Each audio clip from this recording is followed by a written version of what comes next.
नमस्कार दोस्तों, एक बार फिर से आपका स्वागत करते हैं आप ही के अपने एसकास यूट्यूब चैनल पर। अगर दोस्तों आपने सीटेट में संस्कृत भाषा का चयन किया है तो आज की इस वीडियो में हम सीटेट के पिछले वर्ष का संस्कृत का क्वेश्चन पेपर सोल्व करेंगे। और दोस्तों मैक्सिमम टाइम क्या होता है, जो अभ्यर्थी होते हैं जब वो संस्कृत भाषा का चयन करते हैं तो उनके मन में एक जरूर डाउट रहता है, अगर वो संस्कृत के स्टूडेंट नहीं है, कि उनके समक्ष जो भी क्वेश्चन आएंगे उनकी वो हिंदी कैसे बनाएंगे। सबसे पहले तो आपको हिंदी बनानी पड़ेगी ना, हिंदी बनाओगे जब भी तो आप उसके सटीक आंसर कर पाओगे। तो आज की वीडियो में कुछ ऐसी ट्रिक्स मैं आपको बताऊंगा, अगर आप उन्हें फॉलो करते हैं दोस्तों मैक्सिमम चांस रहेंगे कि आप उसकी सटीक हिंदी बना पाओ, किसकी, जो आपके सामने गद्यांश वगैरह आएंगे, ठीक है। और बाकी जो पैडागोजी क्वेश्चन आएंगे उसकी भी आप काफी हद तक हिंदी बना लोगे। इसमें दोस्तों मैं ये नहीं कह रहा आप बिल्कुल एक्यूरेट हिंदी बना पाओगे, क्योंकि एक्यूरेट की आपको आवश्यकता भी नहीं, बस आपको इतनी हिंदी बनानी होती है कि जो उससे रिलेटेड आपसे क्वेश्चन पूछे जाएंगे उनके आप सटीक आंसर दे सके, ठीक है। बाकी कुछ ट्रिक्स वगैरह की भी हम बात करेंगे, चाहे पैडागोजिकल सेक्शन ले ले, चाहे हम गद्यांश पद्यांश वाला सेक्शन ले ले, ठीक है। किस तरह से आप कम समय में इसके सटीक आंसर कर पाएंगे, ठीक है। और हमारी ये कोशिश रहेगी कि आप 25 प्लस इसमें स्कोर करें संस्कृत में, चाहे आपने लैंग्वेज 1 में संस्कृत भाषा का चयन किया है, फिर लैंग्वेज 2 में अपने संस्कृत भाषा का चयन किया है। और एक और चीज दोस्तों हमेशा की तरह मैं आपको बताना चाहूंगा मोस्ट इंपोर्टेंट, कि अगर आपने चाहे पेपर 1 में संस्कृत लिया, पेपर 2 में संस्कृत लिया, लैंग्वेज 1 में संस्कृत लिया, फिर लैंग्वेज 2 में संस्कृत लिया, आपको ये बिल्कुल भी नहीं सोचना है कि भाई अगर हमने पेपर 1 में संस्कृत लिया तो हम पेपर 2 का क्वेश्चन पेपर सोल्व होते क्यों देखेंगे, फिर हमने पेपर 2 में संस्कृत लिया तो पेपर 1 का क्वेश्चन पेपर क्यों सोल्व होते देखेंगे। तो ऐसा बिल्कुल नहीं सोचना है, क्योंकि दोस्तों जो हमारा सिलेबस है, चाहे पेपर 1 पेपर 2 लैंग्वेज 1 लैंग्वेज 2 किसी की बात करें, बिल्कुल सेम का सेम सिलेबस है। जितने ज्यादा हो सके आप उसमें क्वेश्चन पेपर देख लीजिए, इससे कोई फर्क नहीं पड़ता आप कौन से पेपर 1 का देख रहे हैं पेपर 2 का देख रहे हैं, ठीक है। तो बेसिकली हमारा टारगेट क्या रहता है, इसमें आपको प्रैक्टिस कराना होता है। प्रैक्टिस के माध्यम से आपका थोड़ा सा रिवीजन भी हो जाता है, कुछ आपके क्वेश्चन भी आपके सामने आ जाते हैं, और पिछले वर्ष के अगर आप क्वेश्चन पेपर सोल्व करते हैं तो उसमें थोड़ा सा आपको आइडिया भी हो जाता है कि भविष्य में आपको किस तरह के क्वेश्चन देखने को मिलेंगे। और अब पहले तो 2018 का क्वेश्चन पेपर देखा था, उसमें तो गद्यांश पद्यांश थोड़े से टफ आते थे, लेकिन 2019 का अगर हमने जुलाई का भी क्वेश्चन पेपर सोल्व कर लिया, अब हम दिसंबर का करेंगे। आज की वीडियो में 2019 दिसंबर पेपर 2 का क्वेश्चन पेपर सोल्व करेंगे। तो इसमें क्या होगा दोस्तों, इसमें ना थोड़ा सा इजी कर दिया इन्होंने, जो गद्यांश और पद्यांश वाला है, ठीक है। अब आशा है कि दोस्तों आगे भी जो हमको परीक्षाएं मिलेंगी उसमें इजी तो नहीं होगा वैसे, लेकिन जो 2018 की अपेक्षा थोड़ा सा इजी देखने को मिलेगा। और आपकी जानकारी के लिए मैं बता दूं, 2018 का दिसंबर और 2019 का जुलाई दोनों हम क्वेश्चन पेपर सोल्व कर चुके हैं, लैंग्वेज 1 और लैंग्वेज 2। सभी के लिंक आपको इस वीडियो के डिस्क्रिप्शन बॉक्स में मिल जाएंगे। पहले आप इस वीडियो को देख लीजिए, और वीडियो को देखने के बाद अगर आपके पास समय बचता है और आप और भी ज्यादा अच्छे से तैयारी करना चाहते हैं तो आप उन वीडियोस को भी देख सकते हैं। हालांकि दोस्तों सारी की सारी वीडियोस थोड़ी सी लंबी है, लंबी इसलिए दोस्तों क्योंकि इसमें मैं आपको ऐसे आंसर नहीं बताता, आपको अच्छे से एक्सप्लेन करके आंसर बताया जाता है कि किस तरह से कौन सा क्वेश्चन, उसका कौन सा आंसर किस तरह से हो, उसके पीछे का रीजन क्या है, और उसके अलावा कौन कौन से आपके और उसके आंसर हो सकते हैं, ठीक है। तो इस तरह से हम एक्सप्लेन करके आपको आंसर बताते हैं, इसलिए शायद से थोड़ी सी वीडियो लंबी हो जाती है। तो इस वीडियो को आप स्किप करके मत देखना, वीडियो को पूरा देखना, क्योंकि वीडियो को पूरा देखोगे जब भी आप अच्छे से समझ पाओगे। तो चलिए दोस्तों हम अपनी वीडियो को स्टार्ट करते हैं।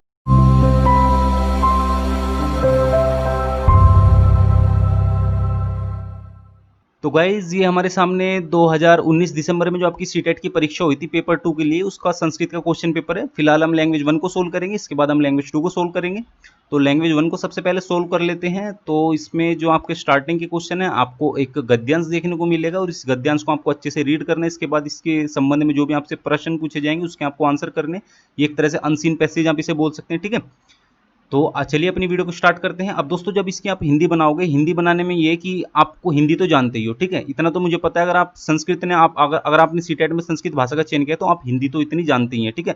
अगर आप हिंदी जानते हो तो आप इस गद्यांश को जब पढ़ोगे तो इसमें मैक्सिमम वर्ड ना हिंदी के ही है। आप कोई सा भी संस्कृत का गद्यांश उठा के देख लीजिए जो सीटेट में आता है, उसमें मैक्सिमम वर्ड हिंदी के होते हैं। एक्चुअल में वो मूल से तो संस्कृत के वर्ड होते हैं, लेकिन आपकी आसानी के लिए मैं बता देता हूँ वो हिंदी के वर्ड होते हैं। अब मैं आपको हिंदी बना के दिखाऊंगा, उसमें आपको पता चल जाएगा, ठीक है। अब ये देखिए, विंध्य पर्वतमालया मध्य चित्रकूटम नाम तीर्थस्थलम अस्ति।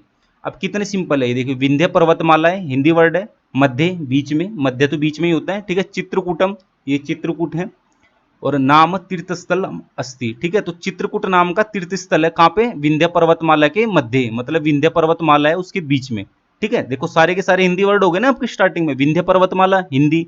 अब मालयाह आपको समझ नहीं आ रहा, लयाह छोड़ दो, कोई समस्या नहीं है। आप जो हिंदी वर्ड है वो करो ना, वो पकड़ो। आपको तो सिंपल इसमें अनुवाद तो करना नहीं है, आपको बस इतना इसका अनुवाद करना है जो आप इसके आंसर कर सके, ठीक है।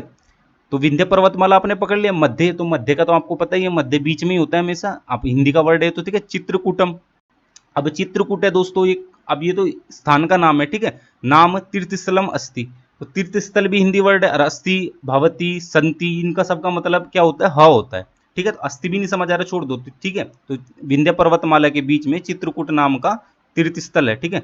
स्थानमिदम कोलाहल रहितम प्राकृतिक सौंदर्य संपन्नम अस्ति, ठीक है। स्थानमिदम जो ये स्थान है, कोलाहल रहितम, अब बेसिकली कोलाहल का अर्थ होता है जो शोर शराबा होता है। आपकी कक्षा में बच्चे शोर मचा रहे हैं तो उसे बोलते हैं कि छात्राः कोलाहलम कुर्वन्ति, मतलब छात्र जो हैं शोर मचा रहे हैं, ठीक है, तो शोर मचाना होता है।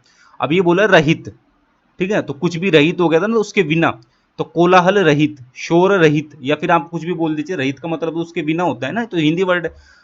तो वहां पे बिल्कुल भी शोर शराबा नहीं है। कहां पर, जो ये चित्रकूट नाम का तीर्थ स्थल है, यहाँ बिल्कुल शोर शराबा नहीं है। लिखा है ना इधर कोलाहल रहित, प्राकृतिक सौंदर्य संपन्नम अस्ति, यहाँ पर प्राकृतिक सौंदर्य से संपन्न है। ये भी हिंदी वर्ड हो गया, प्राकृतिक सौंदर्य संपन्न, ये हिंदी वर्ड हो गया।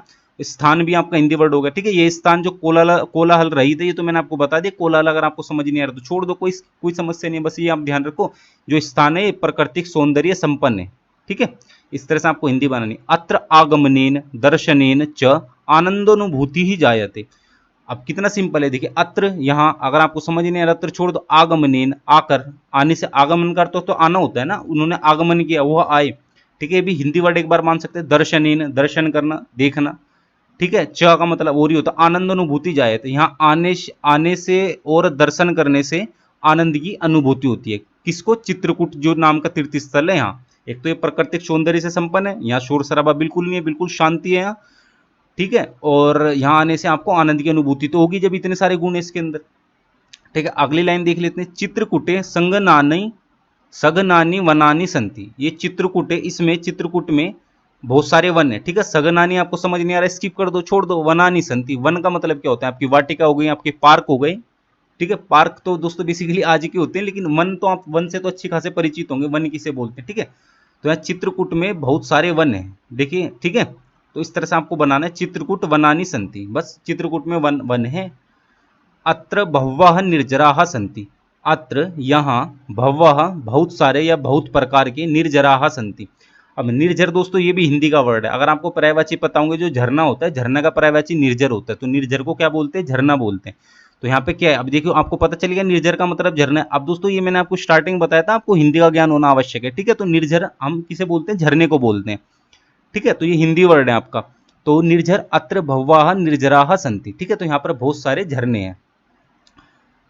सर्वत्रापि हरितिमा राज्यते, सर्वत्रापि, सर्वत्र ये भी हिंदी वर्ड है, सर्व आप मान लो या सर्वत्र मान लो, ठीक है। तो सर्वत्र मतलब सभी जगह, चित्रकूट में सभी जगह। हरितिमा राज्यते, हरितिमा दोस्तों हरियाली, हरी आ गए ना, हरी, हरापन जिसे बोल सकते हैं, ठीक है। सिंपल भाषा में इसे हरापन भी बोल सकते हैं।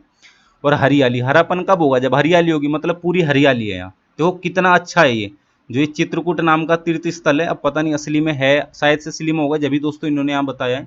कितनी कुछ अच्छा है, देखो यहाँ पे एक तो बिल्कुल शांति है, प्राकृतिक सौंदर्य भी है, ठीक है। और चारों तरफ हरियाली है, जो कि आजकल बहुत ही मुश्किल से देखने को मिलती है। अगर हम स्पेशली दिल्ली की बात करें तो मतलब पहाड़ वहाड़ मस्त जगह है एक तरह से, ठीक है। तो चित्रकूटस्य धार्मिकम सांस्कृतिकम च महत्व विद्यते, तो चित्रकूट का धार्मिक और सांस्कृतिक महत्व भी है, ठीक है। धार्मिक, धर्म से आप मान सकते हैं, ठीक है। बेसिकली दोस्तों धर्म का अर्थ ये नहीं होता है जैसे हिंदू मुस्लिम सिख ईसाई, ये धर्म नहीं होता, ठीक है। धर्म होता है जैसे आप सच बोलते हैं, ये एक धर्म है, ठीक है।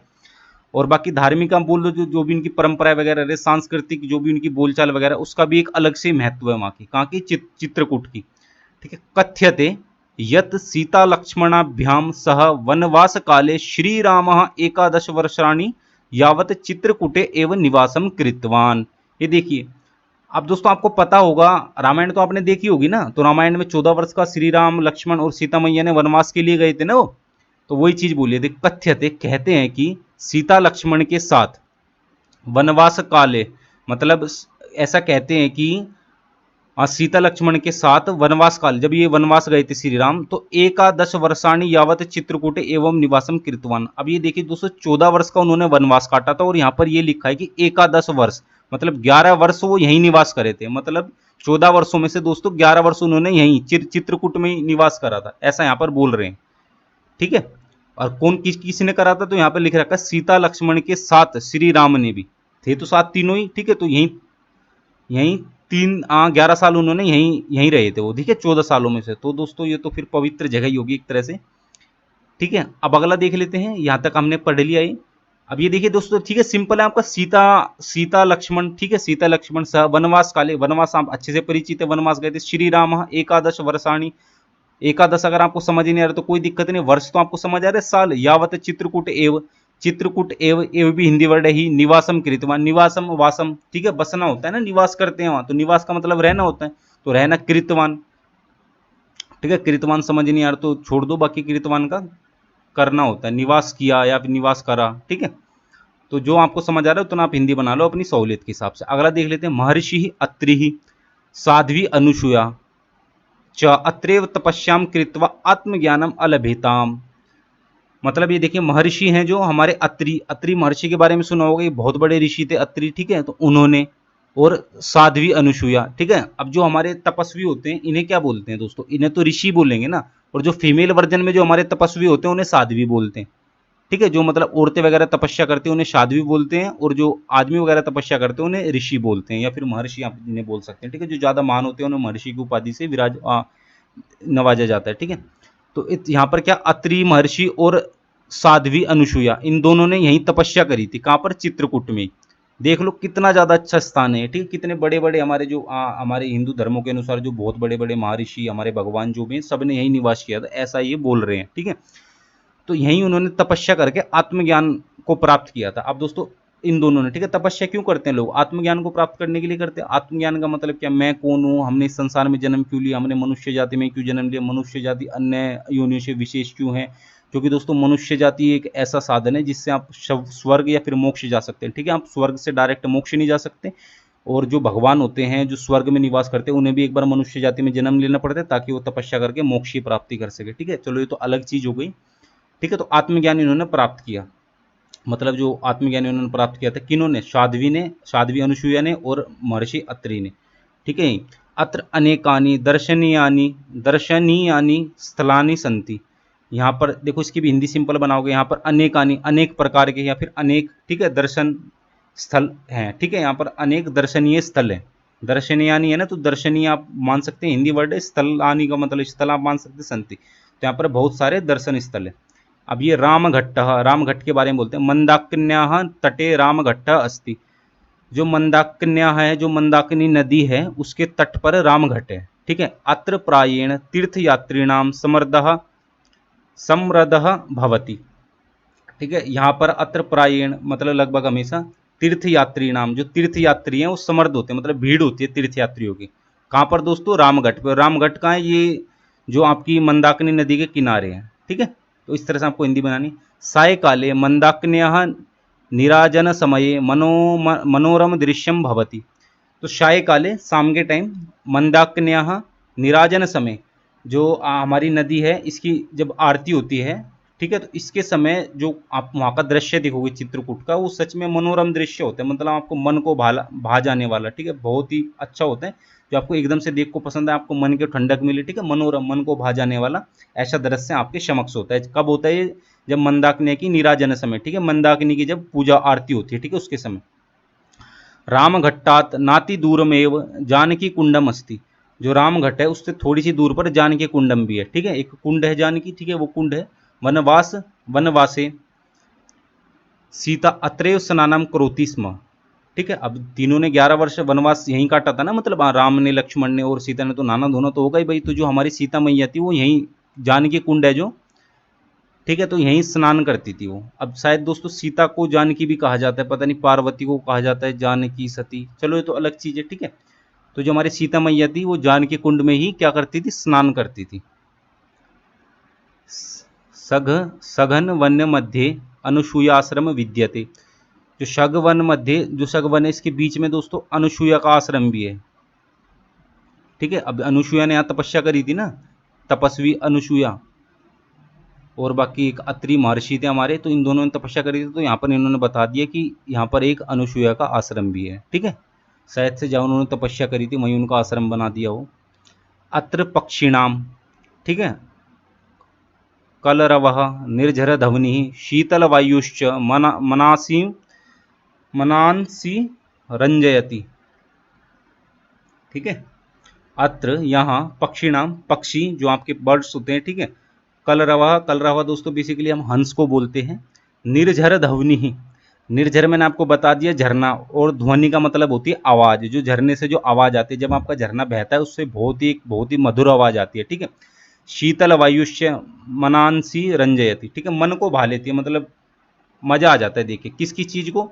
यहाँ पर आप एक पक्षी देखोगे, ठीक है, झरने के साइड में, ठीक है, पक्षी देखोगे, वहां पर हंस आप देखोगे, पक्षी उड़ रहे हैं, हंस भी है, और एक झरने की मीठी मीठी सी आवाज आपको सुनाई दे रही है, और उस झरने की जो झरना बह रहा है उसमें जो जल है उसको स्पर्श करके वायु आपको लग रही है। अब झरने के ठंडे पानी को अगर वायु स्पर्श करेगी आपको लगेगी तो वायु भी ठंडी हो रही है, तो इधर बोल देगी शीतल वायु मनांसी रंजयती, ठीक है, मन को भा लेती है एक तरह से। एतदेव मंदाकिनी उद्गम स्थल है, ठीक है, यही एतदेव, यही मंदाकिनी उद्गम स्थल। उद्गम दोस्तों जहाँ स्टार्टिंग होती है, शुरुआत होती है, ठीक है, तो ये क्या है, मंदाकिनी का जो उद्गम स्थल क्या है, यही मंदाकिनी का उद्गम स्थल है, जहाँ पर आपको ये इधर ऊपर की लाइन में बताया है, ठीक है। मतलब अच्छी ठंडी हवा लग रही है और झरने की आपको आवाज आ रही है, हंस दिख रहे हैं, पक्षी दिख रहे हैं, ठीक है। अगला देख लेते हैं, जानकी कुंड समीपे एक विशाल शिला दर्शनीय वर्तते। जानकी कुंड, ठीक है, जो जहाँ पर सीता मैया हमारी स्नान करती थी, नहाती थी, तो जानकी कुंड है जो उसके समीप, ठीक है, हिंदी है ना, बिल्कुल देख लो दोस्तों, बिल्कुल सिंपल हिंदी है। जानकी कुंड के समीप एव, जानकी कुंड के समीप ही विशाल शिला, विशाल का मतलब क्या होता है, बड़ी, ठीक है, बहुत बड़ी शिला। शिला दोस्तों आपको पता ही है, आप चट्टान को बोल सकते हैं, बहुत बड़े पत्थर को बोल सकते हैं, पाषाण को बोल सकते हैं, ठीक है। तो शिला, शिलालेख आपने सुना होगा, तो हिस्ट्री में भी आपने काफी बार पढ़ा होगा शिलाएं वगैरह, तो ये हिंदी वर्ड आप मान सकते हैं इसे भी, ठीक है। तो ये शिला बहुत बड़ा चट्टान बोल दो या फिर बहुत बड़ा पत्थर बोल दो, ठीक है, तो वो दर्शनीय वर्तते, मतलब देखने योग्य हैं, जिनका दर्शन किया जा सके ऐसी चीजें, इतनी बड़ी बड़ी वहां पर शिलाएं हैं, कहां पर, जानकी कुंड के समीप, ठीक है, ये भी अच्छी चीज है। ये देखिए दोस्तों, कुंड भी इन्होंने अच्छी जगह बनाई जहाँ पहले से बहुत बड़े बड़े जो पत्थर वगैरह पहले से ही हैं, तो ठीक है, एक तरह से सेफ पर्पस है, अगर स्नान वगैरह करना है तो बहुत बड़े बड़े पत्थर हैं, तो अच्छा है, ठीक है। अगला देख लेते हैं, चित्रकूटतः पंचकोश दूरम नयाभिरामम सौंदर्य युक्तम गुप्त गोदावरी स्थलम वर्तते। चित्रकूटतः, चित्रकूट से पंचकोश दूर, ठीक है, यहाँ से पंचकोश दूर, नयनाभिरामम सौंदर्य युक्तम, ठीक है। अब नयनाभिराम आपको समझ नहीं आ रहा है, इसे स्किप कर दो, ये तो समझ आ रहा है चित्रकूटतः, तो चित्रकूट आपको समझ आया, पंचकोश दूर, चित्रकूट से पंचकोश दूर, ठीक है। अब दोस्तों पंचकोश जैसे कि आप डिवाइड करते हैं, हम जैसे आजकल दूरियों को किलोमीटर वगैरह में डिवाइड करते हैं, तो इन्होंने कोश में डिवाइड करा है। अब ये मुझे नहीं पता दोस्तों एक कोश में कितने किलोमीटर होते हैं, और ये इतनी जानने की आवश्यकता भी नहीं है, ठीक है। तो पंचकोश आप ये मान के चलो बेसिकली पंचकोश दूर, ठीक है। तो 5 कोस, पंच का मतलब होता है 5, ठीक है, तो 5 कोस दूर नया नयनाभिरामम सौंदर्य युक्तम, सौंदर्य से युक्त, ठीक है। एक होता है दोस्तों रहित, ऊपर था ना कोलाहल रहित आया था, एक वर्ड आया था वहां कोलाहल रहित, मतलब उसके बिना, और युक्त का मतलब उसके साथ, ठीक है, सौंदर्य के साथ। गुप्त गोदावरी स्थलम अस्ति, मतलब एक छुपा हुआ गोदावरी स्थल भी है। गुप्त मतलब छुपा हुआ, हिंदी वर्ड गोदावरी स्थल, मतलब गोदावरी भी आपकी एक नदी है, जानते होंगे आप, ठीक है, ये आप ज्योग्राफी का आपका विषय है ये, आपको नदियों के बारे में पता होगा, वैसे तो ये तो जीके का भी एक विषय मान सकते हैं, ठीक है। तो काफी सारी नदियों का जिक्र कर दिया, काफी सारी तो नहीं दोस्तों, ठीक है। तो एक और नदी आ गई हम, गोदावरी स्थलम वर्तते, ठीक है, एक छुपा हुआ गोदावरी स्थल है यहाँ, ठीक है, किससे, चित्रकूट से 5 कोस दूर। अत्र निरंतम जलम प्रवहति, यहाँ पर जो ये गोदावरी स्थल है, यहाँ पर निरंतर मतलब हमेशा, सतत, ये व्यापक मूल्यांकन आपने पढ़ा हुआ ना दोस्तों, तो सतत का मतलब निरंतर, जो निरंतर चलने वाला, जो कभी नहीं रुकेगा, ठीक है, तो मतलब हमेशा कभी भी चले जाओ 12 महीने में आप, हमेशा आपको जल बहता हुआ ही दिखेगा यहाँ, ठीक है। तो प्रवहति, प्रवहति मतलब बहना होता है, ठीक है, प्रवहति मतलब और भी थोड़ा सा ये यहाँ पर उपसर्ग लगा दिए उन्होंने, ठीक है, और भी ज़्यादा एक थोड़ा सा और भी मतलब एक अच्छे से एक्सप्लेन करने के लिए दोस्तों उपसर्ग का हम प्रयोग करते हैं, ठीक है। तो जलम प्रवहति, तो आप सिंपल यह मान के चल सकते हैं बहता है, बहता है क्या, जल, निरंतर जल बहता है, कहाँ पर, जो एक गोदावरी स्थल है, गुप्त गोदावरी स्थल है, छुपा हुआ एक गोदावरी स्थल है, ठीक है। अगला देख लें, तत्रैव हनुमान धारा स्थलम वर्तते, यहीं पे ही, ठीक है, इसके जो ये गोदावरी, गुप्त गोदावरी स्थल है, यहीं पे ही एक क्या है, हनुमान धारा स्थल भी यही है, ठीक है। तत्रेव, नहीं समझ आ रहा स्किप कर दो, यहीं हनुमान धारा स्थलम वर्तते, सिंपल है, हनुमान धारा स्थल भी है, वर्तते मतलब है। अत्र उच्च स्थलात् जलम पतति, अत्र उच्च मतलब उच्च क्या होता है, एक होता है दोस्तों निम्न, एक होता है उच्च, और एक होता है जो बीच का पता नहीं, मध्य बोलते हैं शायद, हाँ उसे, ठीक है। तो उच्च और निम्न का, ये तो हिंदी वर्ड है, ठीक है, उच्च वर्ग के लोग, निम्न वर्ग के लोग, इस तरह से आजकल हमारे समाज में बातें चलती हैं और पहले भी चलती थी।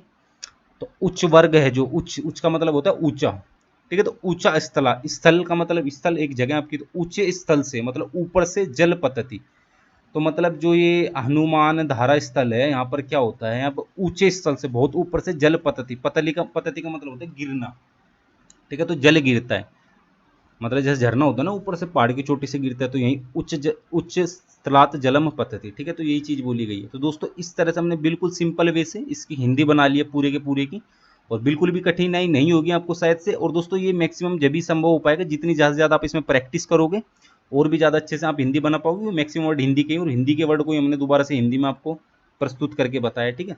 अब दोस्तों इसके क्वेश्चन देख लेते हैं। अब ये देखिए दोस्तों, हमने हिंदी बना ली ना, इसके क्वेश्चन कितने ज़्यादा सरल लगेंगे। अब दोस्तों इसमें मैं एक चीज़ आपको बता दूं, बहुत जरूरी चीज़, आपको ना इतना समय बिल्कुल भी नहीं देना है जितना समय मैंने दिया है। मैं इसलिए इसमें इतना समय दे रहा हूं दोस्तों, क्योंकि मैं आपको पढ़ा रहा हूं, आपको फटाफट से ये पढ़ना है, आपको इतना समय बिल्कुल भी नहीं लगाना है। क्योंकि कई बार क्या होता है, एक आपके मन में उमंग होती है ना, आप सोचते हैं मैं तो संस्कृत का अच्छा करूंगा, तो इसमें ये कोशिश रहती है आप ज़्यादा समय दे देते हो इसे, ठीक है, गद्यांश को। तो ऐसा आपको बिल्कुल नहीं करना है। आप जितना भी समय निर्धारित करोगे जिस भी क्वेश्चन के लिए, जिस भी गद्यांश के लिए, या फिर जिस भी विषय के लिए, तो उतना ही आपको समय देना है। निर्धारित कैसे करोगे, ये दोस्तों आप अभ्यास से करोगे, ठीक है। तो जितना आपने समय इसके लिए निर्धारित किया उतना ही देना, उससे ज़्यादा बिल्कुल नहीं देना। मैक्सिमम प्रैक्टिस करो, उससे आपको पता चल जाएगा कि आप गद्यांश को कितना समय दे सकते हो। और बाकी दोस्तों हमारे चैनल से जुड़े रहो, हम तो आपको संस्कृत की पूर्ण रूप से तैयारी करा ही रहे हैं, ठीक है। अब इसके क्वेश्चन आंसर देख लेते हैं।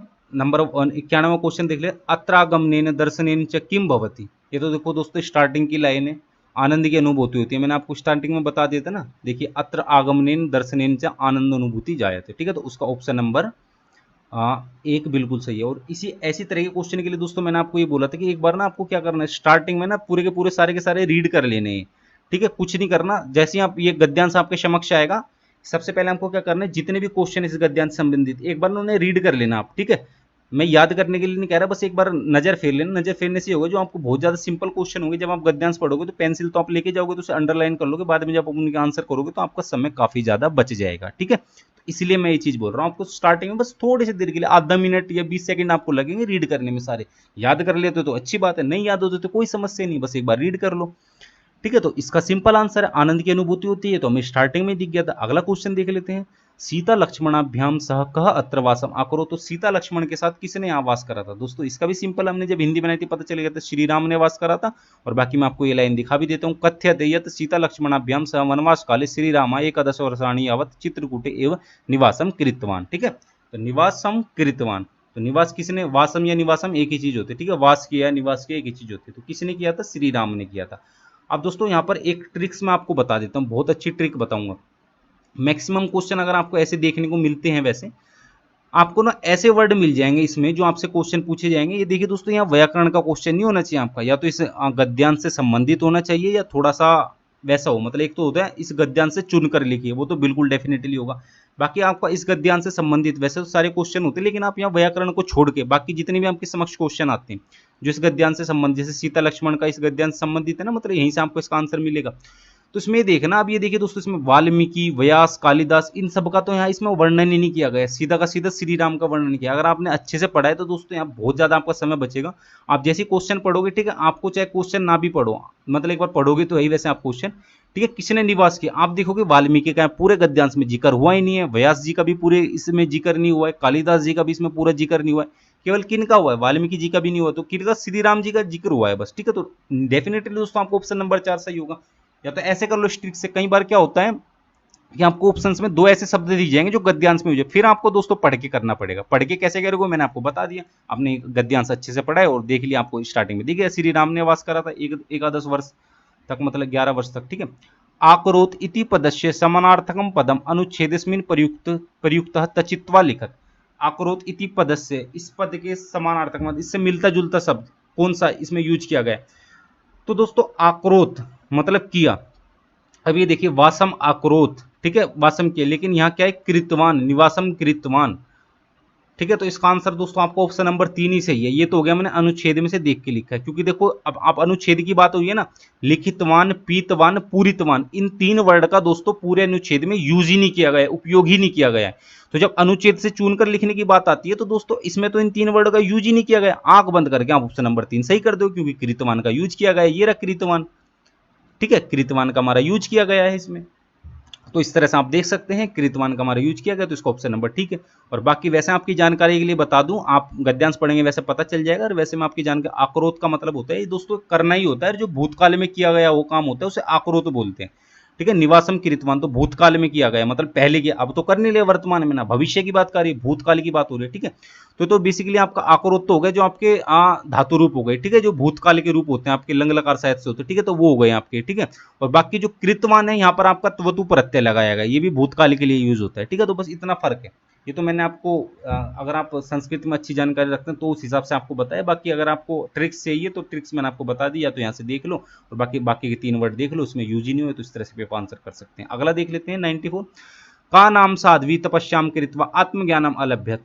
अब ये देखिए दोस्तों कितना सिंपल क्वेश्चन है। दो लोगों ने यहाँ तपस्या करके आत्मज्ञान प्राप्त किया था, एक हमारे थे अत्रि, महर्षि अत्रि, और एक थी हमारी साध्वी अनुसुईया। ठीक है, दो ही लोगों का जिक्र हुआ है, तो ऑप्शन नंबर 4 इसका बिल्कुल ठीक है। ट्रिक्स यहाँ भी सेम यूज कर सकते हो आप, जो शकुंतला है, अपाला है और प्रिया है, इन तीनों को तो यहाँ पर यूज ही नहीं किया गया पूरे गद्यांश में, तो इसलिए आंख बंद करके आप ऑप्शन नंबर 4 सही कर सकते हैं। अब दोस्तों ये वाले ट्रिक लगा रहे, दोबारा से याद कराना चाह रहा हूँ, ग्रामर वाला क्वेश्चन होगा तो मैक्सिमम टाइम ये होता है कि उसमें आप इस ट्रिक का यूज ना करें, कुछ टाइम ऐसा होता है आप यूज भी कर सकते हैं, लेकिन ऐसे टाइप के क्वेश्चन आते हैं इसमें तो आंख बंद करके कर सकते हैं। ठीक है, तो इसमें आपको तो सारा का सारा समय बचेगा ही बचेगा, ना शकुंतला का यूज किया गया, ना अपला का, ना प्रिया का। ठीक है, तो इस तरह से आप इसका आंसर कर सकते हैं। अगर आपको ध्यान नहीं है कि इसमें यूज किया गया नहीं किया गया है, तो दोस्तों आप सिंपल क्या करोगे, क्वेश्चन पढ़ लेना। ठीक है, अब ये देखो, महर्षि अत्रि साध्वी अनुसुईया च अत्रेय तपस्याम, देखो साध्वी अनुसुईया अत्रेय तपस्याम आत्मज्ञानम अभिलषित। ठीक है, तो महर्षि अत्रि का तो जिक्र ही नहीं हुआ, अनुसुईया का जिक्र हो, तो इस तरह से आप अनुसुईया का आंसर ऑप्शन नंबर 4 सही कर सकते हैं। सारे तरीके बता रहा हूं मैं दोस्तों आपको, चाहे आप इसे पढ़ के आंसर कर लो, चाहे अपने ट्रिक्स आंसर कर लो, या फिर आप ज्ञान, आपको संस्कृत का ज्ञान प्राप्त है उससे भी आप इसे आंसर कर सकते हैं। ठीक है,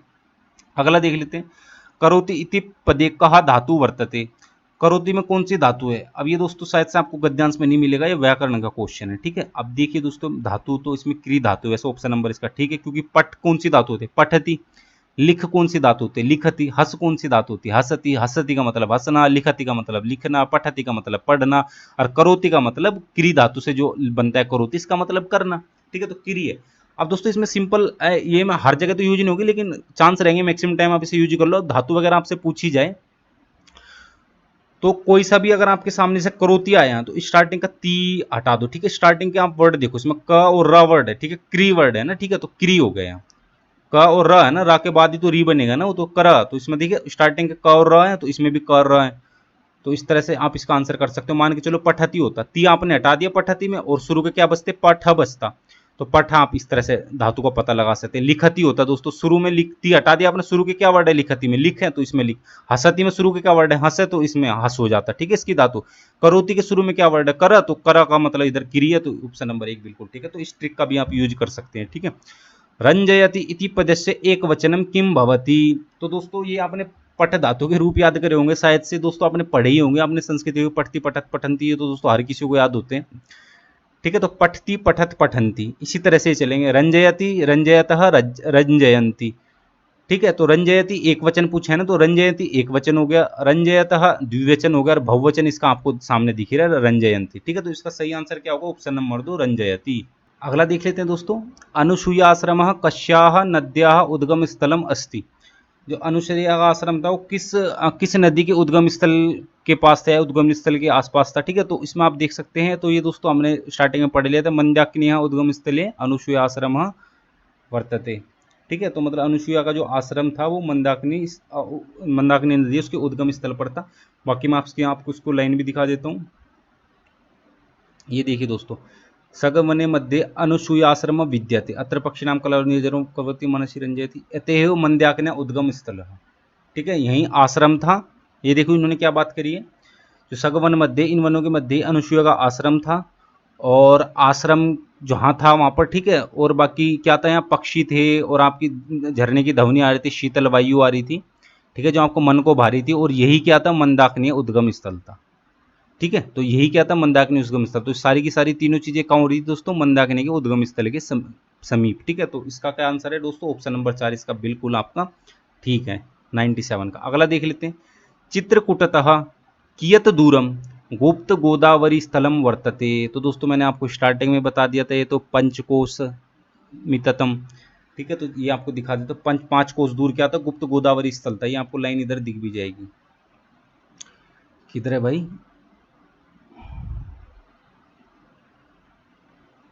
ये रहा, देखो, नहीं नहीं ये नहीं है, ये रहा, देखिए देखिए, ठीक है, चित्रकूटतः पंचकोश दूरम नया भीराम सुंदरयुक्तम गोदावरी गुप्त स्थलम वर्तते थे। ठीक है, तो कितना दूर था? पंचकोश दूर। तो इसका सही आंसर क्या है दोस्तों? पंचकोश मिततम। तो ऑप्शन नंबर एक बिल्कुल ठीक है। देखिए इधर सप्तकोश की बात की गई है। अब ये मत देखना मिततम कहाँ से आ गया, उसमें तो पंचकोश दूरम लिखा है, इधर आपका पंचकोश मिततम दिखा है। सिंपल आपको क्या देखना है? पंचकोश देखना है, 5 कोश देखना है। इधर 7 कोश की बात की, इधर 10 कोश की बात की गई है। और देखिए दोस्तों इधर पंचकोश नहीं, इधर पंचविंशति ही कोशम। तो पंचविंशति का मतलब 25 होता है। ठीक है, तो एक 25 की बात की जा रही है। आपको सिंपल जो वहाँ पे पूछा गया पंचकोश, इस तरह से आपको ऑप्शन नंबर इसका बिल्कुल आंसर करना है, कहीं आप कंफ्यूज हो ना हो, इधर आप इसमें पंचविंशति में कंफ्यूज हो जाओ। ठीक है, तो थोड़ा सा कॉमन सेंस भी लगा लेना अपना। अगला क्वेश्चन देख लेते हैं, चित्रकूटम नाम तीर्थ स्थलम कुत्रासीत। तो दोस्तों तो बिल्कुल स्टार्टिंग की लाइन है, विंध्य पर्वतमाल्या मध्य, मालया मध्य। ठीक है, विंध्य पर्वतमाला मध्य क्या था? चित्रकूट नाम तीर्थस्थलम अस्ति। तो ये देखो आपकी स्टार्टिंग की लाइन है बिल्कुल। हाँ, विंध्य पर्वतमालाया मध्य चित्रकूट नाम तीर्थस्थलम अस्ति। ठीक है, तो इसका नाम आपका, इसका आंसर जो बिल्कुल ठीक होगा वो होगा आपका ऑप्शन नंबर 2। ठीक है, तो इस तरह से दोस्तों सिंपल तरीके से बिल्कुल हमने और आपने हमने मिलके सब कुछ इसके क्वेश्चन आसानी से सोल्व कर लिए हैं। ठीक है, तो इसी तरह से आप सोल्व कर पाएंगे। अब अगला देख लेते हैं। अगले में दोस्तों क्या है, अब ये दोस्तों लैंग्वेज 1 की बात करें, इसलिए यहाँ पे एक गद्यांश पूछा गया, एक पद्यांश पूछा गया। पद्यांश का फॉर्मेट वही आपका कविता श्लोक वगैरह का फॉर्मेट वो पद्यांश में होता है, जो कहानी का फॉर्मेट है तो वो आपका गद्यांश में होता है। अब ये वाले क्वेश्चन है। अब दोस्तों मैं ये मान के चल रहा हूँ मैक्सिमम स्टूडेंट क्या करेंगे, लैंग्वेज 2 में संस्कृत भाषा का चयन करेंगे। अगर वो लैंग्वेज 2 में संस्कृत भाषा का चयन करेंगे तो दोस्तों उन्हें दोनों के दोनों गद्यांश देखने को मिलेंगे, उन्हें इस तरह का कोई भी पद्यांश देखने को नहीं मिलेगा लैंग्वेज 2 में। तो इसलिए मैं इस पोर्शन को स्किप कर रहा हूँ। अगर आप मुझे नीचे कमेंट वगैरह करते हैं कि सर आप हमें इसका भी क्वेश्चन इसे भी सोल्व करके बताइए, तो मैं निश्चित इसे भी आपको सोल्व करके बता दूंगा। लेकिन मैं ये मान के चलता हूँ मैक्सिमम स्टूडेंट क्या करते हैं, लैंग्वेज 2 में संस्कृत भाषा का चयन करते हैं, लैंग्वेज 1 में वही संस्कृत भाषा का चयन करते हैं जो संस्कृत के स्टूडेंट्स होते हैं। अब दोस्तों जो संस्कृत के स्टूडेंट्स हैं और उन्होंने लैंग्वेज 1 में संस्कृत लिया, तो दोस्तों फिर उन्हें क्या ही समस्या होगी। ठीक है, तो बाकी आप मुझे कमेंट कर दो, मैं कोई समस्या नहीं है। जैसे इसका मैंने ट्रिक्स के साथ एक्सप्लेन करके बताया, ऐसे इस पद्यांश को भी बता दूंगा। ठीक है, तो इसे मैं स्किप कर रहा हूँ। और इस तरह से हमारे 115 क्वेश्चन, ठीक है, ये यहाँ तक है इसके। ठीक है, तो 15 क्वेश्चन हमारे गद्यांश पद्यांश से हो गए। बाकी के दोस्तों जो बाकी के हमारे 15 क्वेश्चन बचेंगे वो आएंगे आपके लैंग्वेज पेडागोजी, भाषा शिक्षण से संबंधित। ठीक है, या भाषा शिक्षण शास्त्र से संबंधित, या फिर संस्कृत शिक्षण शास्त्र से संबंधित। ठीक है, तो बाकी के 15 क्वेश्चन अब इन्हें सोल्व करके देख लेते हैं दोस्तों। दोस्तों जब हम लैंग्वेज पेडागोजी की बात करते हैं तो इसमें मैं कुछ आपको ऐसी बातें बता रहा हूँ, जब भी आप लैंग्वेज पेडागोजी सोल्व करते हो तो आपको वो बातें अपने माइंड में जरूर बिठानी है, तभी आप जो भी आपके भाषा शिक्षण से संबंधित जो भी आपके प्रश्न आपके सामने आएंगे तभी आप उनके सटीक आंसर दे पाएंगे। ठीक है, तो जो मैं आपको बातें बताऊंगा बिल्कुल आपको निश्चित रूप से अपने माइंड में बिठा के चलनी है। जिसमें सबसे पहली बात है, जब भी आप लैंग्वेज पेडागोजी को सोल्व कर रहे हैं तो आपको माइंड में ये बिठा के चलना है कि आप एक भाषा शिक्षक हैं। ठीक है, अब जो सीटेट भरते हैं, कोई साइंस टीचर होते हैं, कोई मैथ टीचर होते हैं, कोई किसी और सब्जेक्ट के टीचर होते हैं। ठीक है, लेकिन जो भी आपने बीएड डाइट बीटीसी करा है तो आपने जो आपका ट्रेनिंग काल था उसमें आपने जो आपके समक्ष छात्र थे आपने उसी विषय को पढ़ाया होगा जिस भी विषय के आप टीचर बनने वाले हैं। लेकिन अगर आप लैंग्वेज पेडागोजी सोल्व करते हैं तो वो वाला ज्ञान भूल जाना। अगर आप एक लैंग्वेज टीचर है तो कोई समस्या नहीं है। अगर आप लैंग्वेज टीचर के अन्य कोई मैथमेटिक्स वगैरह के टीचर हैं तो दोस्तों आपको माइंड में बिठा के चलना है, फिलहाल जब आप लैंग्वेज पेडागोजी सोल्व कर रहे हो तो आप एक भाषा शिक्षक हैं। ठीक है, आप एक लैंग्वेज की क्लास ले रहे हैं तभी आप उसके सटीक आंसर दे पाओगे। दूसरी बात, अगर आपने पेपर 2 में संस्कृत ली है या फिर पेपर 2 में कोई सी भी लैंग्वेज ली है तो आपको ये माइंड में सेट करके चलना है लैंग्वेज पेडागोजी सोल्व करते टाइम कि आपके जो समक्ष विद्यार्थी हैं वो 6ठी से लेकर 10वीं तक के विद्यार्थी हैं। ठीक है, और अगर आपने पेपर 1 में संस्कृत भाषा का चयन किया तो आपको ये मान के चलना है कि आपके समक्ष जो विद्यार्थी हैं वो पहले से 5वीं तक के विद्यार्थी हैं। तो जो आप लैंग्वेज पेडागोजी के आंसर करोगे छात्रों के स्तर के अनुसार तो आपको माइंड में सेट करना है कि आपके समक्ष कौन से विद्यार्थी। ठीक है, लैंग्वेज पेपर 2 में आपने भरा है तो 6ठी से 10वीं तक के आपके समक्ष विद्यार्थी हैं, और पेपर 1 में आपने भरा है तो पहली कक्षा से लेकर 5वीं कक्षा तक के आपके समक्ष विद्यार्थी हैं। ठीक है, और तीसरी बात, जब आप संस्कृत लैंग्वेज पेडागोजी को सोल्व कर रहे हो तो सबसे ज़्यादा ध्यान देना है आपको, जब आप क्वेश्चन पढ़ रहे हो तो उसे बिल्कुल ध्यान से पढ़ना है। आपके पास समय कम है या कुछ भी है तो दोस्तों इसका मतलब ये नहीं जल्दी जल्दी में आप क्वेश्चन ही गलत पढ़ दोगे, क्योंकि अगर आपने क्वेश्चन गलत पढ़ दिया जितनी भी आपकी मेहनत सारी की सारी खराब हो जाएगी। कोशिश करना क्वेश्चन जो आप पढ़ रहे हो बिल्कुल सही पढ़े। ठीक है, जो उसने क्वेश्चन में पूछा है वही आप पढ़ें, वो मैं आपको बता ही रहा हूँ कैसे क्या पढ़ना है। ठीक है, तो 3 बातें आपको निश्चित रूप से अपने माइंड में बिठा के चलनी है, तभी आप दोस्तों सटीक आंसर कर पाएंगे। ठीक है, तो चलिए अब हम क्वेश्चन सोल्व करते हैं। तो सबसे पहले क्वेश्चन है दोस्तों आपके सामने, कुशलम पठनम नास्ति। ठीक है, कौन सा कुशल पठन नहीं है? ठीक है, नास्ति पूछा है, अस्ति नहीं पूछा है, नास्ति पूछा है। तो पहला है संरचनात्मक, ठीक है भाई, ये तो कुशल पठन ही है। ठीक है, दूसरा है कल्पनात्मक, ये भी ठीक है, प्रगतिशीलम और सुचिंतितम। तो दोस्तों जो इसका ऑप्शन नंबर 4 बिल्कुल सही है, क्योंकि कर कुशल पाठ की हम बात करते हैं दोस्तों, उसमें सुचिंतन मतलब चिंतन की इतनी ज़्यादा आवश्यकता नहीं होती, आवश्यकता होती है लेकिन अगर और ऑप्शंस देखते हैं तो उसकी अपेक्षा इतनी आवश्यकता नहीं होती। पर्टिकुलर स्टूडेंट के सामने वो बुक होती है जिसे वो देख देख के पढ़ रहे हैं, तो उसमें चिंतन करने की इतनी ज़्यादा आवश्यकता नहीं होती जितनी अन्य की होती है इसमें। जैसे संरचनात्मकता की ठीक है भैया, प्रगतिशीलता की भी है और कल्पनात्मकता भी, हाँ ठीक है ठीक है, लेकिन इन चारों को आप देखोगे तो जो सबसे सटीक आंसर है इसमें ऑप्शन नंबर 4 है। ठीक है, अगला देख लेते हैं, व्यापक वाचनम अधिलिखितेषु केन सह संबंधः नास्ति, संबंधम नास्ति। ठीक है, अब ये देखिए दोस्तों क्या पूछे इसने, किन के साथ संबंध नहीं है, किसका, वाचनम का। ठीक है, व्यापक पठनम बोल दो या व्यापक वाचनम बोल दो, किसके साथ संबंध नहीं है, ये ध्यान रखना। ठीक है, ये बिल्कुल माइंड में आपको क्वेश्चन अच्छे से पढ़ना है, अस्ति पूछा है या नास्ति पूछा है। ठीक है, तो ऑप्शन देख लेते हैं। पहला है एतेन पठनस्य अधिगम आनंदः लभ्यते। अब ये देखिए दोस्तों, व्यापक वाचनम का जो पहला जो मतलब मोस्ट इंपोर्टेंट चीज़ है दोस्तों, वो यही है कि इस व्यापक वाचनम में हमेशा आनंद की तो अनुभूति होती है, आनंद की प्राप्ति होती है। ठीक है, तो ये आप कभी भी गलत मत करना, किसी भी जगह क्वेश्चन पूछ ले आपसे, व्यापक वाचनम की जहां बात आ जाए, आनंद की अनुभूति निश्चित रूप से होती है व्यापक वाचनम में, विस्तारित रूप से वाचन में या विस्तारित रूप से पढ़ने में। ठीक है, दूसरा देख लेते हैं, एतेन सूक्ष्म विषयाणाम पठनम भवति येन गंभीर बोधः भवति। चलो ठीक है, अगला देख लेते हैं। अभी इसमें देखेंगे, एतेन भाषा अधिगम अधिगमस्य वृद्धि भवति। ठीक है भैया, इससे भाषा अधिगम की वृद्धि तो होगी। ठीक है, आप अगर व्यापक वाचनम कर रहे हैं तो भाषा अधिगम की तो वृद्धि होगी। एतत् पाठस्य सामान्य बोधार्थम अस्ति। ठीक है, ये भी ठीक है दोस्तों। इसका जो ऑप्शन है किसके साथ संबंध नहीं है, तो ऑप्शन नंबर 2 है। वो क्यों है वो मैं आपको बता देता हूँ। जो व्यापक पठनम होता है दोस्तों, ये स्टूडेंट खुद ही पढ़ते हैं। ठीक है, इसमें टीचर की आवश्यकता तो इतनी खास होती नहीं है। तो इसमें जो आनंद की अनुभूति हो तो मैंने आपको बता दी होना निश्चित है। अब दोस्तों इसे ना ऊपर ऊपर से व्यापक रूप से पढ़ा जाता है। ठीक है, इसमें सूक्ष्म रूप से नहीं पढ़ा जाता, मतलब कोई डीपली नहीं पढ़ा जाता, गंभीर रूप से इसमें नहीं आप अर्थ निकाल सकते, गंभीर रूप से आप बोध नहीं कर सकते, या फिर पाठ में जो सूक्ष्म है या फिर जो कठिन प्रश्न है बहुत ही ज्यादा, उनके आंसर आप नहीं कर सकते वाचन पाठ, व्यापक पाठ के द्वारा। ठीक है, या फिर व्यापक वाचन के द्वारा। ठीक है, तो ये दोस्तों इधर लिख भी रखा, एत पाठ से सामान्य, केवल सामान्य बोध के लिए पढ़ा जाता है। ठीक है, लेकिन यहाँ क्या बात की जा रही है, तो सूक्ष्म विषयाणाम पठनम बिल्कुल नहीं, और गंभीर बोध तो बिल्कुल भी नहीं। ठीक है, तो व्यापक वाचनम होता है ना ही ये गंभीर बोध के लिए होता है और ना ही ये सूक्ष्म विषयाणाम पठनम, मतलब जो सूक्ष्म विषय होते हैं उसके लिए होता है। ठीक है, तो बेसिकली मैंने आपको बता दें, यहाँ भी व्यापक वाचनम की बात है तो एक तो आनंद मिलेगा वहाँ। ठीक है, और ये एक तरह से ऊपर ऊपर से पढ़ा जाता है सामान्य अर्थ के लिए। ठीक है, और दूसरा तो है कि भाई भाषा अधिगम की वृद्धि, तो भाषा अधिगम तो होगा ही होगा जब आप वाचन कर रहे हैं, वो भी व्यापक रूप में। ठीक है, तो इसमें देख लो डीपली बिल्कुल नहीं पढ़ा जाता, मतलब डीपली आप किसी पाठ को पढ़ रहे हैं, किसी पाठ का व्यापक वाचनम कर रहे हैं, तो उसका मतलब ये नहीं कि उस पाठ के बारे में आपको डीपली जानकारी हो जाएगी, जो उसके छोटे से छोटे तथ्य उनके बारे में आपको पता चल जाए, केवल आपको सामान्य अर्थ का बोध होगा। ठीक है, तो ये व्यापक वाचनम आपका कंसेप्ट क्लियर हो गया। अगला देख लेते हैं 108वां, लेखनस्य परिक्रिया उपागमस्य लक्ष्यम अस्ति। देखिए इधर अस्ति पूछा ना कि नास्ति। ठीक है, अस्ति, तो लेखन प्रक्रिया उपागम का लक्ष्य क्या है, यह केवल एक प्रक्रिया है। ठीक है, यह केवल एक परिमाण है, परिणाम है, या उभयम परिक्रियाम परिणमाणे च सुंदर हस्ताक्षर प्रयोग है।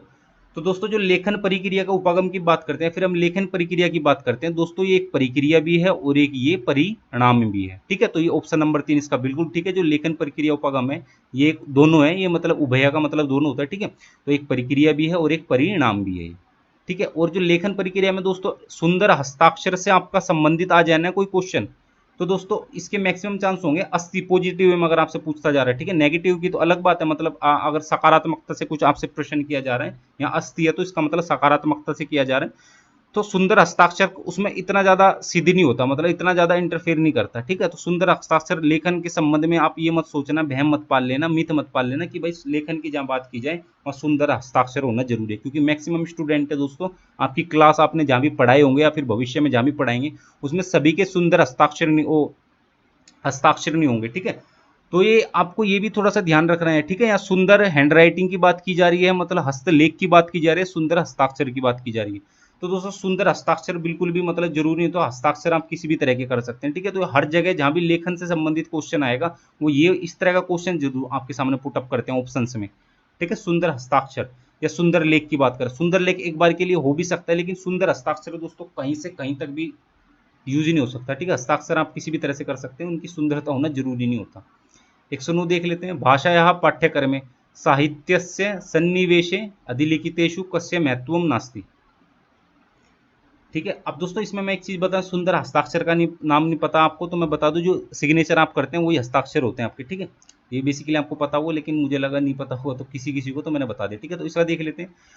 तो इसमें पूछा है भाषायाः पाठ्यक्रम में साहित्य, मतलब भाषा के पाठ्यक्रम में साहित्य का सन्निवेश, साहित्य के होने से किस चीज का महत्व नहीं होगा।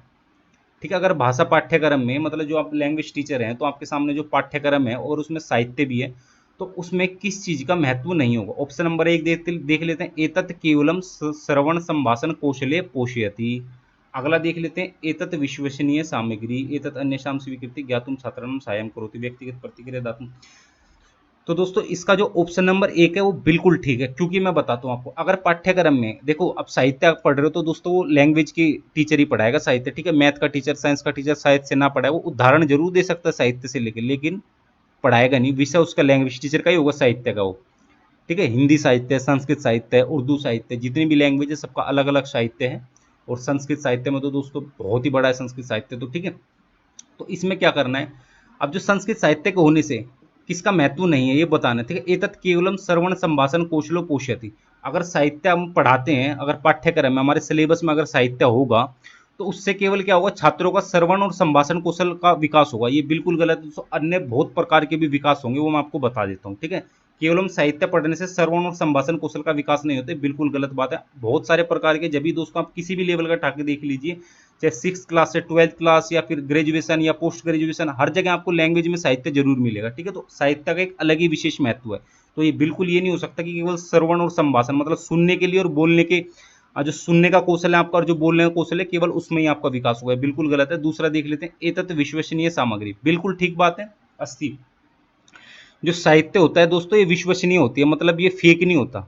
अब कुछ लोग बोल दे कि रामायण फेक है, देख संस्कृत साहित्य है ना, रामायण महाभारत हो गई या आपके पुराण हो गए, कुछ लोग बोल देते कि भाई फेक, ऐसा कुछ नहीं था पहले, किसी भी तरह की कोई ना रामायण थी ना पुराण थे, ये था। लेकिन दोस्तों देखो, जो कुछ जो बोलता है वो बोलता ही, हमारा एक लोकतांत्रिक देश है, सबको अपने मत रखने का अधिकार है। लेकिन मेरी नज़र में साहित्य, और ये आप जो आंसर करोगे उसकी नज़र में कभी भी साहित्य फेक नहीं होता, साहित्य हमेशा सच्चा होता है।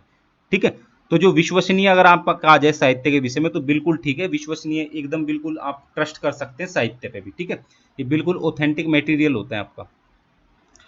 अगला देख लेते हैं इसमें, एतत् अन्येषां स्वीकृतिम संस्कृतिम ज्ञातुम छात्राणाम साहाय्यं करोति। तो दोस्तों ये तो बिल्कुल सिंपल सा ही है।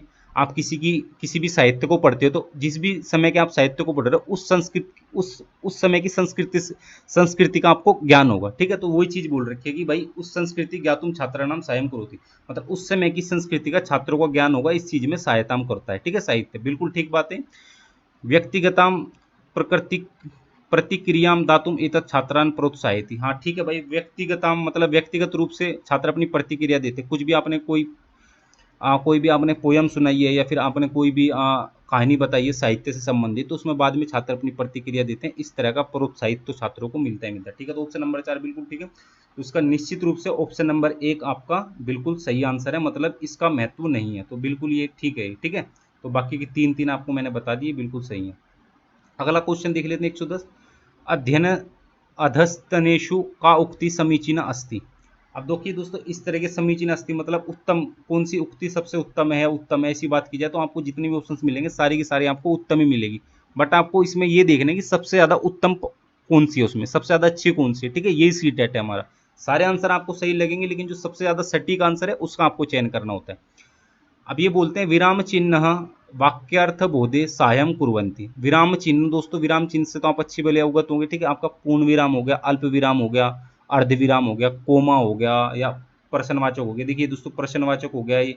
ठीक है, ये आपका विराम चिन्ह हो गया, ये पूर्ण विराम ये भी आपका विराम चिन्ह है, ये कोमा ये भी आपका विराम चिन्ह है। ठीक है, ये सारे के सारे क्या विराम चिन्ह है। तो अगर किसी भी कहानी या किसी भी चीज को आप पढ़ रहे हो, तो उसमें जो विराम चिन्ह होते हैं उससे फायदा क्या होता है, तो ये बोल रहे हैं कि बेसिकली जो वाक्य अर्थ बोध हो जाता है, मतलब विराम चिन्ह के होने से वाक्यार्थ बोध होने में सहायता मिलती है, सहायम कुर्वन्ति। ठीक है, एक तो होता है दोस्तों वाक्यार्थ का बोध होता है, ये एक बार के लिए मैं मान सकता था गलत होता है, क्योंकि दोस्तों बिल्कुल डिपेंड उस पर नहीं रहता वाक्यार्थ का, लेकिन वाक्य अर्थ के बोध के लिए सहायता प्रदान करते हैं आपके विराम चिन्ह। ये बिल्कुल ठीक बात है, मेरे हिसाब से ऑप्शन नंबर 1 ही बिल्कुल ठीक है। बाकी और देख लेते हैं ऑप्शन। वाक्यार्थ बोधे विराम चिन्ह नाम कोपी प्रभाव नास्ति। ये बिल्कुल गलत बात है दोस्तों। वाक्यार्थ बोध में निश्चित रूप से प्रभाव है, संपूर्ण रूपेण प्रभाव नास्ति ये मैं मान सकता हूँ, संपूर्ण रूप से प्रभाव नहीं हो, लेकिन निश्चित रूप से कहीं ना कहीं तो सहायता प्रदान करता ही है वाक्यार्थ के बोध में। तो ये बिल्कुल गलत है, ठीक है। तीसरा देख लेते हैं, पाठनस्य सौंदर्य वृद्धो विराम चिन्ह सायं भवति। ये भी ठीक बात है भाई, पाठन जो आप पढ़ते हो, ठीक है, उसमें सौंदर्य वृद्ध हो, पढ़ने का जो कौशल है उसमें सुंदरता लाता है, मतलब आपको कहाँ रुकना है, कहाँ ज्यादा तेज बोलना है, कहाँ आपको अल्प बोलना है, ठीक है। सब किससे आप डिसाइड करते हैं, विराम चिन्ह से। कहीं पूर्ण विराम लग गया आपको वहां रुकना ही रुकना पड़ेगा, ठीक है। तो कहीं ना कहीं आपके पाठ में सौंदर्य लाता है पाठन कौशल में, ठीक है। तो चौथा देख लेते हैं, पाठस्य पठन समय विराम चिन्ह प्रवाहेन बाधम उत्पादयन्ति।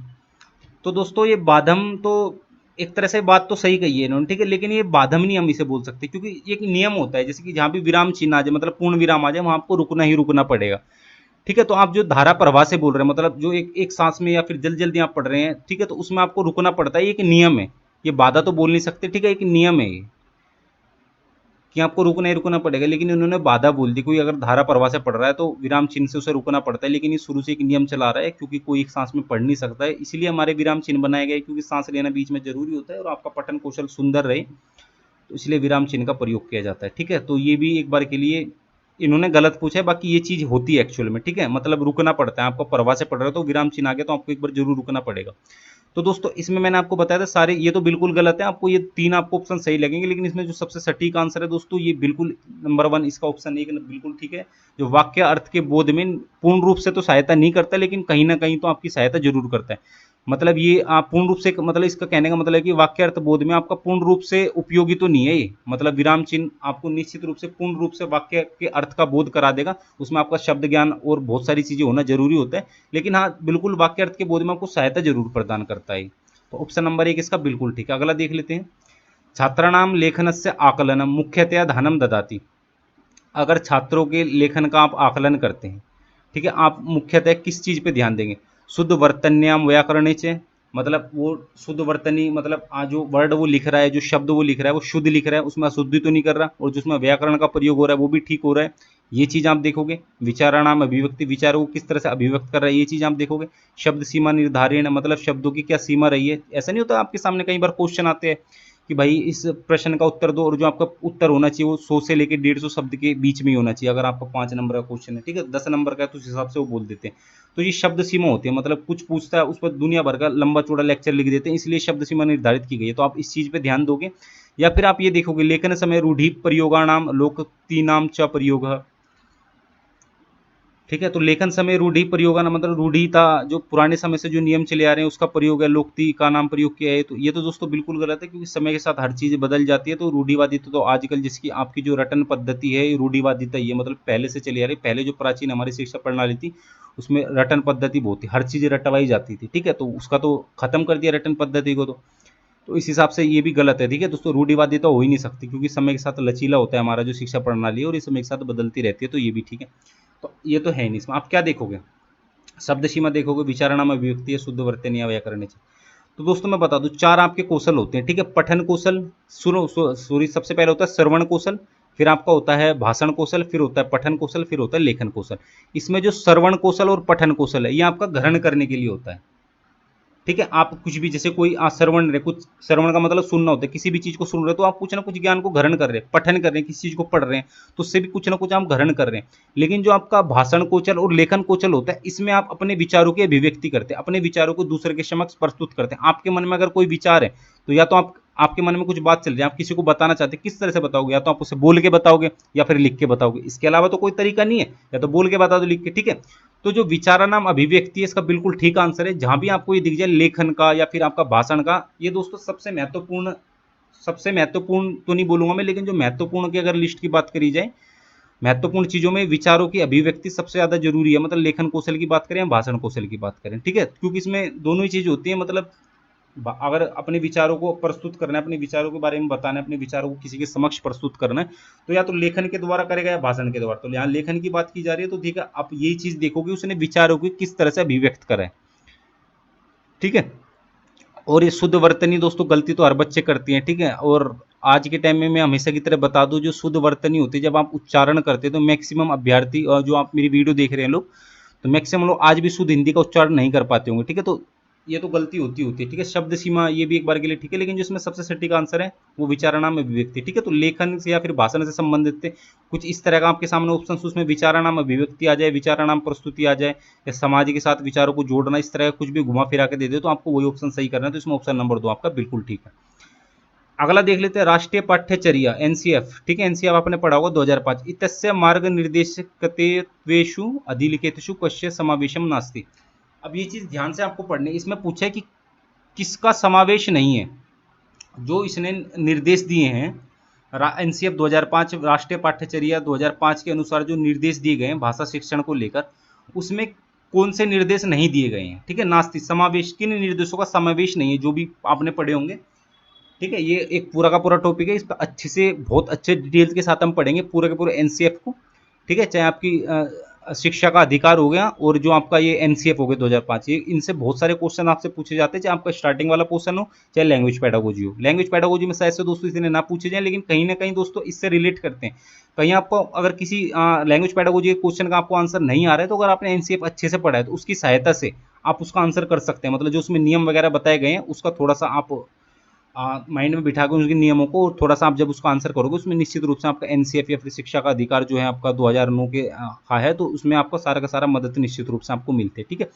तो इसमें पूछे किस निर्देशों को नहीं दिया गया है। अब देख लेते हैं ऑप्शन नंबर 1, ज्ञानस्य विद्यालयात् बहिः जीवनेन सह संबंध स्थापनम। ये बिल्कुल दोस्तों निश्चित रूप से एनसीएफ में कहा गया है, बहुत जोर दे के बात की कही गई है ये भी, कि जो विद्यार्थी विद्यालय में ज्ञान प्राप्त करता है वो विद्यालय तक ही सीमित नहीं रहना चाहिए। जो बाहर जब विद्यालय से निकलता है अपने जीवन में भी जो भी उसने शिक्षा प्राप्त की है, जो भी उसने अच्छी गुणों को प्राप्त किया है शिक्षा के माध्यम से, वो उसे अपने जीवन में उतारने हैं। और जीवन में उतारने के साथ साथ उसे जो संबंध भी स्थापित करने हैं, मतलब समाज के साथ अगर बात करते हैं, समाज में रहता है वो, तो जो भी उसने जितने भी गुण पढ़े हैं या फिर जितने भी उसने शिक्षा के द्वारा जितने भी उसने गुण अर्जित किए हैं, तो सबका सबका उपयोग करना पड़ेगा जीवन में अपने, और संबंध भी उसका स्थापित करना पड़ेगा, ठीक है, समाज के साथ, ठीक है। तो ये बिल्कुल ठीक बात है।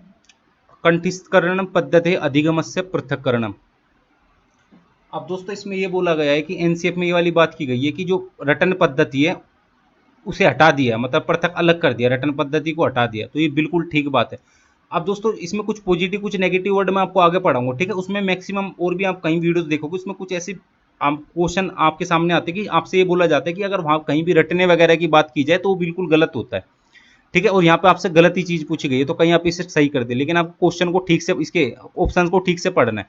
तो यहाँ ये बोला गया कंठस्थ जो रटन पद्धति है उसे अलग कर दिया गया है, तो बिल्कुल ठीक बात है। रटन पद्धति का बिल्कुल पुरजोर विरोध करता है हमारा एनसीएफ 2005, और करना भी चाहिए, ठीक है। रटने से ज्यादा अच्छा है कि उस चीज को समझ लिया जाए जो आगे तक आपका उपयोगी होगा, और जो ये ऊपर बात की गई आप उसे जीवन में भी उतार पाएंगे और संबंध भी स्थापित कर पाएंगे, ठीक है।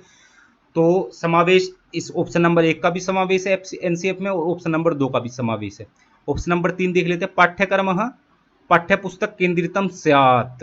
ये देखिए दोस्तों, ये नास्ति पूछा है ना, तो ये चीज गलत है। अगला देख लेते हैं, परीक्षा नाम तन्य स्थापनम तथा च कक्षा जीवने तासाम समकालनम। ये भी बात ठीक है।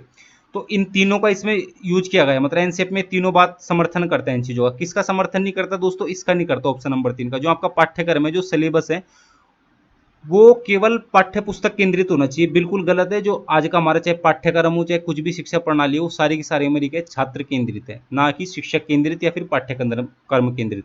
जो भी आपका पाठ्यक्रम बनेगा या फिर जो भी आपका जो सारा का सारा क्या होगा, छात्र केंद्रित होगा, ठीक है। तो ये बिल्कुल गलत बात है। छात्र केंद्रित होता तो एक बार के लिए सही होता, लेकिन जो आपका पाठ्यक्रम पुस्तक केंद्रित छात्र हो, मतलब ये बिल्कुल गलत है। ऑप्शन नंबर 3 जो समावेश नास्ती है, तो इसका ऑप्शन नंबर 3 बिल्कुल ठीक आंसर है। तो चलिए अगला क्वेश्चन देख लेते हैं, 113वां।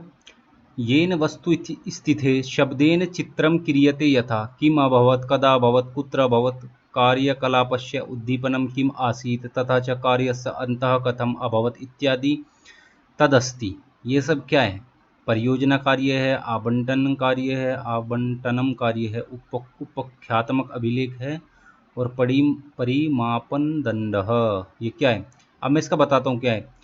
ये जो नीचे आप देख रहे हैं इसका क्या मतलब है? मतलब अगर कोई ये चीज़ कर रहा है तो क्या कर रहा है? कोई शिक्षक ये चीज़ कर रहा है, मतलब क्या हुआ, कब हुआ, कहाँ हुआ, कार्यकलाप का उद्दीपन क्या था, और कार्यकलाप का अंत कैसे हुआ। जो भी कार्य कर रहे थे उसका उद्दीपन क्या था, या फिर जो भी कार्य कर रहे हैं उसका अंत कैसा हुआ।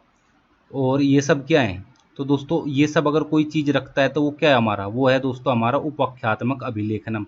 ये एक तरह से रिकॉर्ड ही तो रख रहा है शिक्षक, भाई क्या हुआ, कब हुआ, कहाँ हुआ, किसने क्या किया, कोई भी अगर उसने एक्टिविटी करे उसका क्या परिणाम निकला, सॉरी परिणाम तो नहीं मतलब उसका अंत कैसे हुआ, स्टार्टिंग कैसे हुई।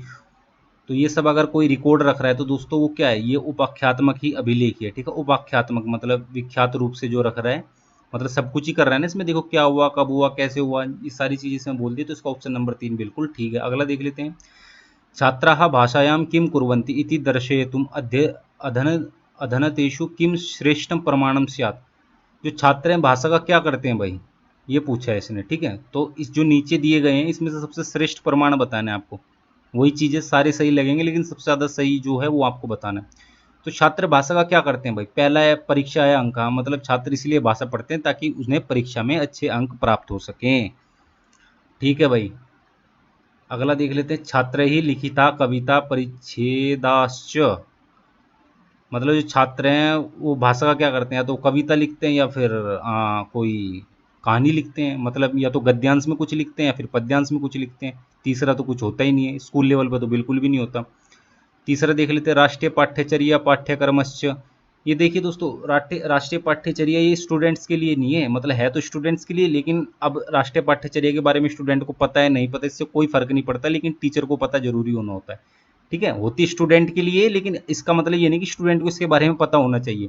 ये बेसिकली टीचर्स के लिए बना है, टीचर्स जो इसमें नियम या निर्देश दिए उसका पालन करके अपना अध्यापन करें, लेकिन इसमें स्टूडेंट्स का कोई रोल नहीं होता। उन्हें इस बारे में पता है तो अच्छी बात है, नहीं पता तो रत्ती भर फर्क नहीं पड़ेगा। ठीक है, चौथा देख लेते हैं, भाषा लक्ष्याणि उद्देश्याणि च। ये भाषा लक्ष्य दोस्तों ये होते स्टूडेंट के लिए ही हैं, लेकिन एक तरह से ये भी शिक्षक पर निर्भर करते हैं ना कि भाषा मतलब जो उसके लक्ष्य हैं।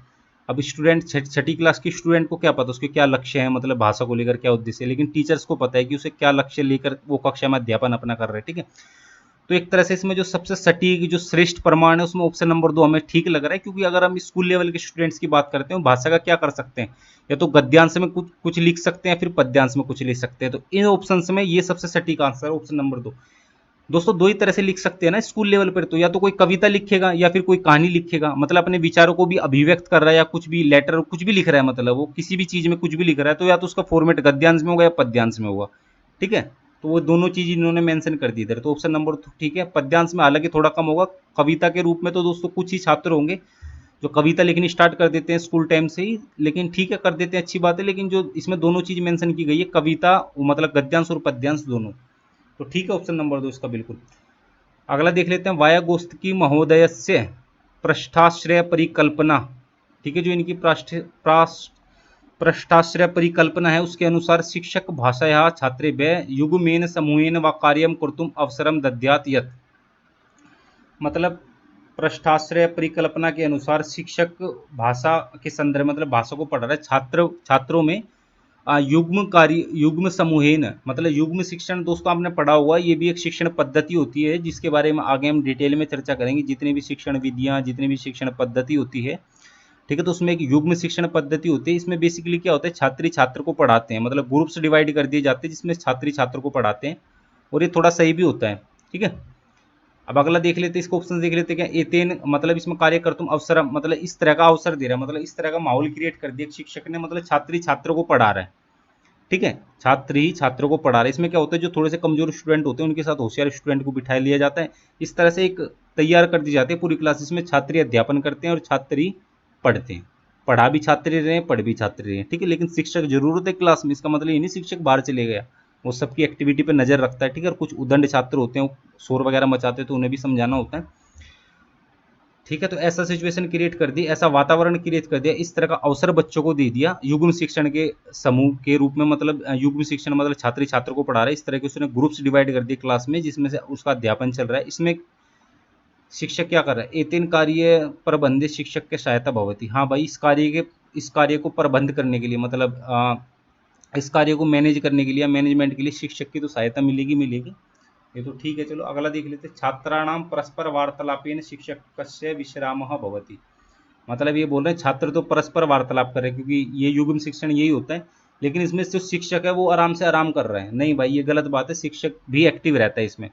हालांकि इसमें सारे जो एक्टिविटी हो रही है छात्रों के बीच हो रही है, लेकिन शिक्षक का मतलब ये नहीं कि वो आराम फरमा रहा है आराम से, ठीक है। वो सारी की सारी एक्टिविटी पे नजर रख रहा है, क्या बच्चे कर रहे हैं क्या नहीं कर रहे, कहीं शोर शराबा आ रहा है कुछ आ रहा है, 90 तरह की चीज होती है कक्षा में, ठीक है। तो सारी की सारी शिक्षक ही संभाल लेगा वो। अगला देख लेते हैं, कुछ दोस्तों बच्चे भी थोड़े से वैसे होते हैं, ठीक है। कुछ भी समस्या होगी एकदम, सर ये कर रहा है वो कर रहा है, तो सारी चीजें कौन देखेगा, शिक्षक ही देखेगा। अगर शिक्षक रहेगा जब अनुशासित रहेगी कक्षा, तो विश्राम तो नहीं कर सकता शिक्षक, ठीक है। अगला देख ले, सामाजिकम भावस्य आदान प्रदानम महत्वपूर्ण माध्यम भवति येन अधिगम भवति। अगला देख, एवं विधिम सामाजिक आदान प्रदान छात्रान भाषाधिगम पथ भ्रष्टान प्रवृत्ति, नहीं ये गलत है। तो दोस्तों इसका ऑप्शन नंबर 3 बिल्कुल ठीक है आपका, 115 का ऑप्शन नंबर 3, क्योंकि इसमें क्या है, जब छात्री छात्र को पढ़ा रहे हैं, जो सामाजिक भावस्य आदान प्रदानम महत्वपूर्ण माध्यम भवति येन अधिगम भवति। दोस्तों एक महत्वपूर्ण माध्यम सच में ही है सामाजिक भाव का आदान प्रदान करना, क्योंकि देखिए दोस्तों, अगर स्टूडेंट और जो टीचर होता है उसके बीच में एक सीमा होती है, लेकिन अगर उसका ही कोई किसी छात्र को उसका कोई दोस्त पढ़ा रहा है तो उसे और भी जल्दी से समझ आएगा, क्योंकि यहाँ देखिए सामाजिक रूप से जुड़ गए हैं वो। एक तो एज उनकी सेम है, ठीक है, ऊपर से उसका दोस्त है वो, ऊपर से जो उसकी पढ़ाने की शैली है, जो बोलने की शैली है, वो किसी भी तरह से पढ़ा रहा है तो अच्छे से समझ जाएगा, ठीक है। तो युग्म शिक्षण बहुत अच्छा होता है। आज के टाइम में भी आप अगर हमारे लेवल पे बात करें, ग्रेजुएशन लेवल तक की बात करते हैं, तो उसमें भी टीचर तो पढ़ाते हैं उस समझ में आते हैं, लेकिन अगर एक दोस्त ही दूसरे दोस्त को पढ़ाते हैं तो ज़्यादा अच्छे से समझ आता है। अब वो गाली दे के पढ़ा रहे हैं, कैसे पढ़ा रहे हैं दोस्तों, ये तो अलग बात होती है, ठीक है। लेकिन इसमें मैक्सिमम चांस रहते हैं जो छात्री छात्र को पढ़ा रहे हैं उसमें स्टूडेंट जल्दी समझ जाता है। अब उनकी शैली अलग होती है, लेकिन शिक्षक और छात्र के बीच कहीं ना कहीं एक मर्यादा या फिर कहीं ना कहीं एक बीच में ना सीमा होती है, जिसे वो छात्र ना पार कर सकता, ना ही शिक्षक उसे पार कर सकता, ठीक है। लेकिन जो दोस्ती दोस्त को पढ़ा रहा है वो आज़ाद होता है, किसी भी तरह से पढ़ा सकता है वो, ठीक है। बस उसका मेन टारगेट होता है दूसरे वाले के दिमाग में घुसाना, जो भी चीज़ पढ़ाना चाह रहा है।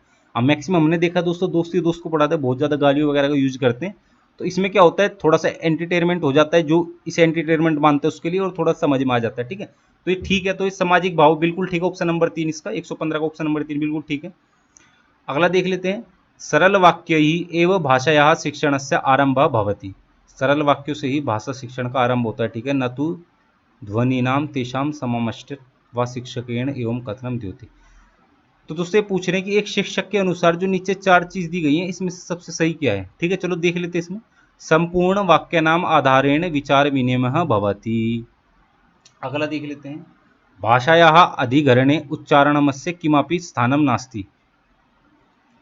नहीं, किमापि नहीं हो सकता दोस्तों। अगर यहाँ एक बार ये बोल देते ना कि भाषा अधिकरण उच्चारण उच्चारण से स्थानम नास्ति, तो शायद से हम मान लेते एक बार, लेकिन किमापि बोल दिया ना, कुछ भी स्थान नहीं है, तो ये बिल्कुल गलत बात है।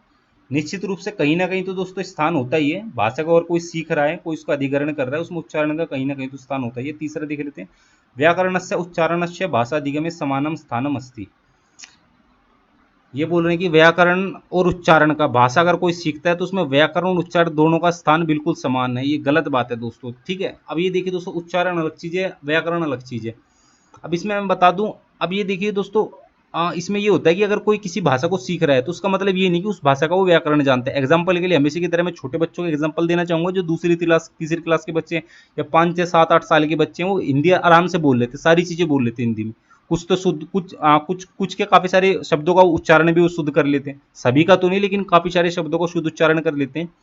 तो इसका मतलब ये थोड़ी है वो व्याकरण जानते हैं, बिल्कुल भी नहीं है इसका मतलब कि व्याकरण जानते, इसलिए व्याकरण तो दूर दूर तक नहीं जानते होंगे, लेकिन फिर भी भाषा का कुछ कुछ शब्दों का शुद्ध उच्चारण कर रहे हैं और भाषा को आराम से अच्छे सहजता बोल रहे हो, ठीक है। तो ये भी गलत हो गया।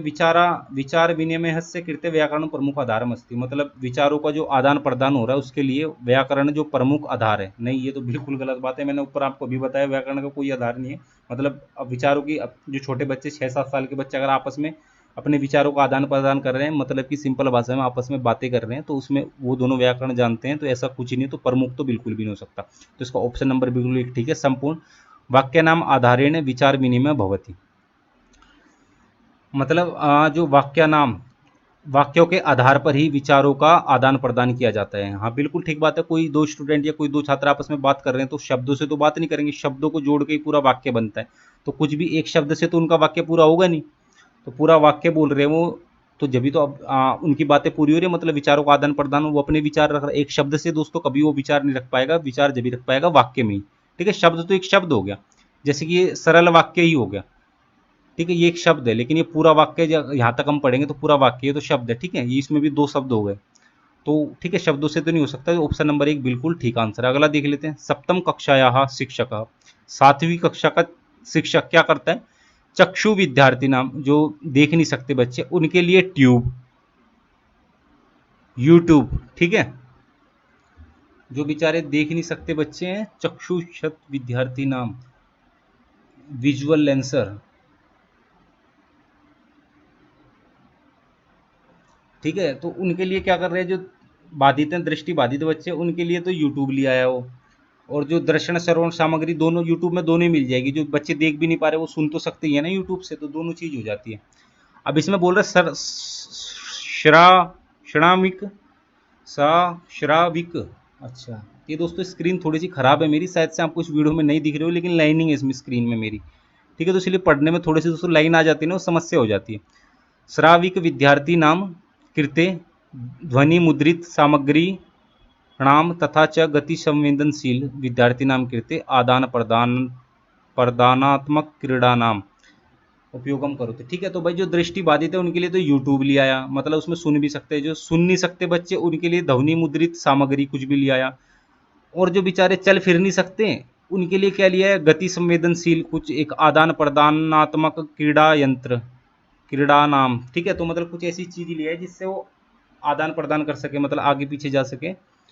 तो इस तरह के यंत्रों का यूज कर रहा है कौन, शिक्षक कर रहा है। तो एवं सर्वम मल्टीमीडिया इत्यस्य शिक्षक का उपयोगम करोति, तो इस तरह के मल्टीमीडिया का उपयोग कर रहा है वो। ठीक है, जो चक्षु मतलब जो दृष्टि बाधित है उनके लिए यूट्यूब है, और जो श्रामिक जो सुन नहीं सकते उनके लिए ध्वनि मुद्रित है सामग्री कुछ ला रहा है, और जो थोड़े से बेचारे चल फिर नहीं सकते उनके लिए गति संवेदनशील है, मतलब हाँ ठीक है, हाँ जो जिनमें गति नहीं है, जो थोड़ा चल फिर नहीं सकते उनके लिए आदान प्रदानात्मक क्रीड़ा नाम लेके आ रहे हैं। ठीक है, तो इस सब का प्रयोग कर रहा है, तो क्यों कर रहा है इसमें देख लेते हैं ऑप्शन। छात्र नाम, व्यक्तिगत नाम, भाषिक वैश्यप्याणाम समावेशनार्थम।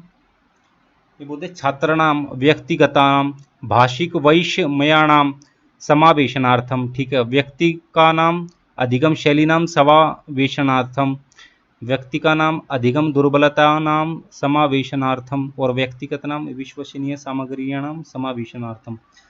तो दोस्तों जो इसका सबसे सही ऑप्शन है वो मेरे हिसाब से ऑप्शन नंबर 2 है इसका सही। ठीक है, क्योंकि हर स्टूडेंट के लिए हर तरह के लेवल के एक, वैसे बेसिकली एक समावेशी कक्षा की बात की जा रही है, हर तरह का स्टूडेंट है उसके लिए उनके हिसाब से सारी की सारी चीजें ला रहा है। तो इसका मतलब क्या है, तो दोस्तों इसका सही आंसर होगा आपका यही ऑप्शन नंबर 2। क्या है, सबकी अधिगम शैली का समावेश कर रहा है, मतलब जो सबकी सीखने की शैली अलग अलग है। ठीक है, दृष्टि बाधित की सीखने की शैली अलग है, जो चल फिर नहीं सकते उनकी अलग है, जो सुन नहीं सकते उनकी से अलग है। तो उनका सबका समावेशन, मतलब उनके सबके अधिगम शैली के स्तर को एक लेवल में लाने के लिए वो सब इन मल्टीमीडिया का उपयोग कर रहा है। ठीक है, तो इसका ये ऑप्शन नंबर 2 इसका बिल्कुल ठीक है। ठीक है, ये अधिगम दुर्बलता का समावेश, मतलब जो उनकी अधिगम दुर्बलता उसका समावेश कर रहा है। और दूसरा विश्वसनीय सामग्री समावेश, जो मतलब एक ऑथेंटिक जो मटेरियल है उसका समावेश कर रहा है। और ये ठीक है, तो इसमें सबसे सटीक है दोस्तों ऑप्शन नंबर 2 ही है, क्योंकि अब हर चीज़ के लिए मल्टीपल लेके आ रहे हो, मल्टीमीडिया लेके आ रहे हो, तो इसका मतलब ये है कि विभिन्न विभिन्न प्रकार के स्तर के स्टूडेंट उसके सामने, जिनका सीखने का जो स्तर है तीनों का ही अलग है, तीनों तरह के स्टूडेंट का, तो उनका स्तर एक जैसा हो जाए, तो उसके लिए वो इस तरह के उपकरण का उपयोग कर रहे हैं। ठीक है, अगला देख लेते हैं। ज्ञानवादी नाम अवधारणानुसारम भाषा शिक्षकस्य दृष्टिया बालान त्रुटियां सन्ति, मतलब ज्ञानवादी नाम अवधारणा के अनुसार भाषा शिक्षक की दृष्टि में बालक बालक क्या गलती करते हैं। तो अधिगमे बाधक रूपेण, ठीक है, अधिगमस्य अंक रूपेण येन चिंतने अंतर्दृष्टि लभ्यते। तीसरा है तक क्षणे एवता निवारणीय भवन्ति येन तासां पुनरावृत्तिः न भवेत् तेषाम्। अगला देख रहे तेषां अनवधान कारणात् यस्य निकारणं शीघ्रतया करणीयं भवेत्।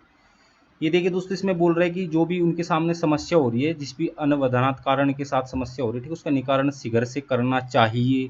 इसमें बोल रहा है कि जो भी समस्या क्रिएट हो रही है इसका तभी तुरंत का तुरंत ही उसका निवारण कर दो, ताकि दोबारा से वो वाली समस्या क्रिएट ना, उसकी पुनरावृत्ति ना हो। ठीक है, और ये देख लेते अधिगम अंक रूपेण ये चिंतने अंतर्दृष्टि लभ्यते। और हाँ दोस्तों, इसका ये बिल्कुल ठीक आंसर है, क्योंकि जो एक बालक जो गलती करते हैं, मैक्सिमम स्टूडेंट गलती करते हैं भाषा शिक्षक की दृष्टि में, और इस ज्ञानवादी नाम अवधारणा अनुसार, तो दोस्तों वो ये कि वो ना अपने अंकों की चिंता करते हैं। ठीक है, तो ये अधिगम से मतलब जो उनका अधिगम है उसमें अंक रूपेण ये न चिंतने अंतर्दृष्टि लभ्यते। हाँ ठीक है भाई, इसका ऑप्शन नंबर 2 बिल्कुल ठीक है।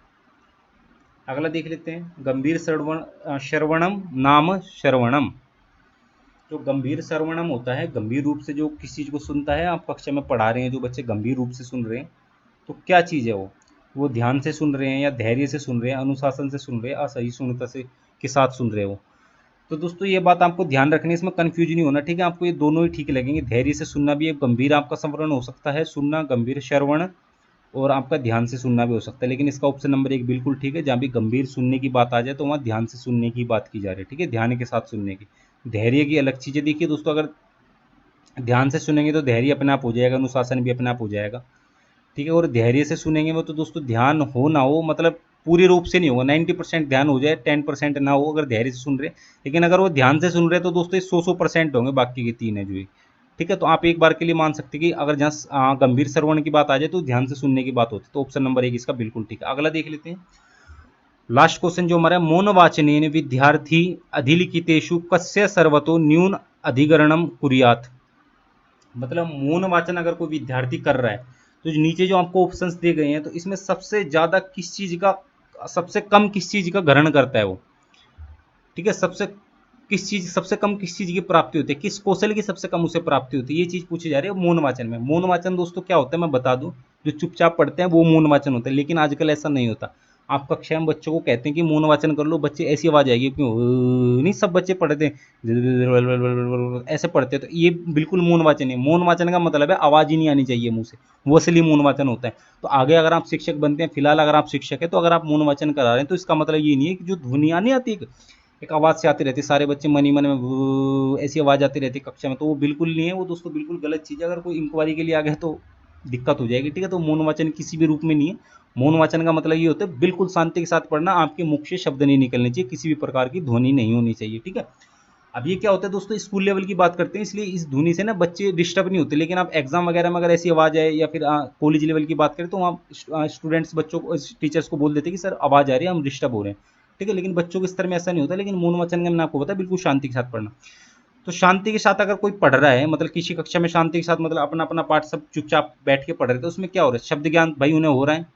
मतलब ये से पूछे सबसे कम किस चीज़ का ग्रहण कर रहे हैं, शब्द ज्ञान भाई, मौन पाठ कर रहे हैं लेकिन शब्दों को तो पढ़ रहे हैं ना वो मन ही मन में, तो शब्दों का ज्ञान होना है। व्याकरण का भी कथाचित उन्हें ज्ञान हो रहा होगा। संभाषण कौशल से और पठन कौशल से पढ़ने का भी हो रहा है, संभाषण का नहीं हो रहा। संभाषण का मतलब होता है बोलना।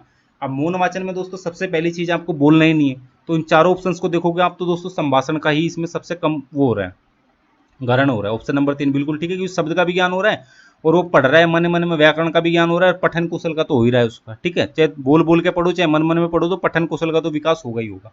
तो ऑप्शन नंबर 3 इसका बिल्कुल ठीक है दोस्तों। इस तरह से मैंने सारे के सारे आपको 120 के 120 क्वेश्चन बता दिए। आज सीटेट का है आपका एग्जाम, ये जो जुलाई 2000 सॉरी जो दिसंबर 2019 में होता है, लैंग्वेज 1 और लैंग्वेज 2 का लिंक दोस्तों मैं इस वीडियो के डिस्क्रिप्शन में आपको दे रहा हूँ, वो भी मैं सोल्व कर दूंगा बहुत जल्द। अभी तो आपको नहीं मिलेगा, लेकिन आप थोड़ी लेट से इस वीडियो को देख रहे हैं तो निश्चित रूप से लैंग्वेज 2 का भी आपको इसी इसी एग्जाम का लैंग्वेज 2 का आपको क्वेश्चन पेपर भी नीचे लिंक दे दूंगा, सोल्व होता मिल जाएगा। इसके अलावा और भी बहुत सारे लिंक दे दूंगा, जो 2018 के क्वेश्चन पेपर के लिंक दे दूंगा, 2019 के क्वेश्चन पेपर के लिंक दे दूंगा।